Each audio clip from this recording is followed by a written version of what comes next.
This is an instant water heater.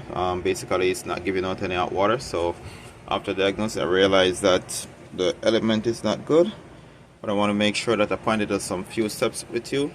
First thing, before you start the pull, you want to make sure that you turn off the switch, the breakers, so therefore there is no power in it.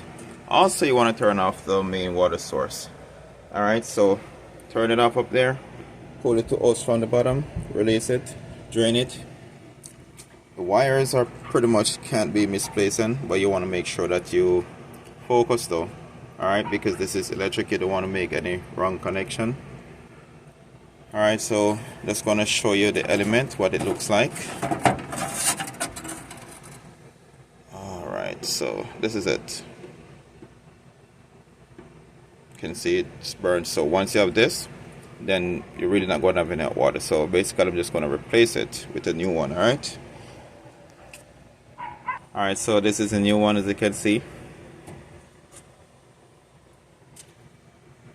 So I'm going to install it. Alright.